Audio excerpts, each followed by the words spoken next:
আজ ৩০শে অক্টোবর, জনপ্রিয় শিশু সাহিত্যিক সুকুমার রায়ের জন্মদিন।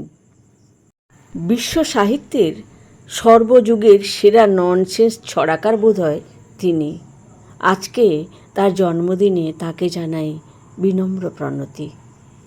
তার একটি বিখ্যাত কবিতা খিচুড়ি। হাঁস ছিল সজারু, ব্যাকরণ মানি না, হয়ে গেল হাঁসজারু কেমনই তা জানি না। বক কহে কচ্ছপে, বাহবা কি ফুর্তি, অতি খাসা আমাদের বকচ্ছপ মূর্তি। টিয়া মুখ গিরগিটি মনে ভারী শঙ্কা, পোকা ছেড়ে শেষে কি গো খাবে কাঁচা লঙ্কা। ছাগলের পেটে ছিল না জানি কি ফন্দি, চাপিল বিছার ঘাড়ে ধরে মুড়ো সন্ধি।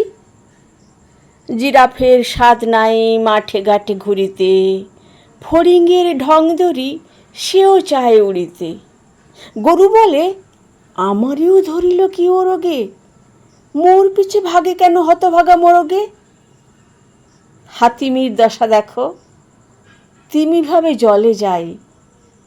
হাতি বলে এই বেলা জঙ্গলে চলো ভাই। সিংহের শিং নেই, এই তার কষ্ট, হরিণের সাথে মিলে শিং হলো স্পষ্ট। আরও এরকম ভিডিও পেতে সাবস্ক্রাইব করতে পারেন।